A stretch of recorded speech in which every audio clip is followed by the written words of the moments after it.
৭ই জানুয়ারি ২০২৫ স্মরণকালের সবচেয়ে ভয়াবহ দাবানলে পড়ছে যুক্তরাষ্ট্রের লস অ্যাঞ্জেলস শহরের বিস্তীর্ণ এলাকা। হলিউডের অনেক বিখ্যাত তারকাদের বাড়িসহ হাজার হাজার বাড়ি, বিলাসবহুল গাড়ি, মার্কেট গাছপালা পুড়ে ধ্বংসস্তূপে পরিণত হয়েছে। দাবানলের কারণে গত রোববার পর্যন্ত মৃতের সংখ্যা ২৪-এ পৌঁছেছে, তবে মৃতের সংখ্যা আরও বাড়তে পারে বলে আশঙ্কা করা হচ্ছে। দাবানল থামাতে হাজার হাজার ফায়ার সার্ভিসের কর্মীদের সাথে সাধারণ জনগণও যোগ দিয়েছে।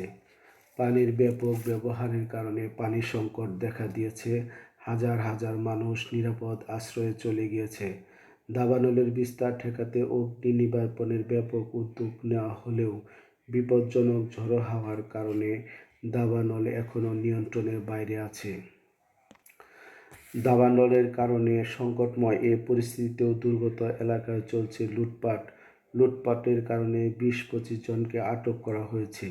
এদের মধ্যে ২ জন অগ্নি নির্বাপক কর্মীদের পোশাক পরে লুটপাটে অংশ নিয়েছিল।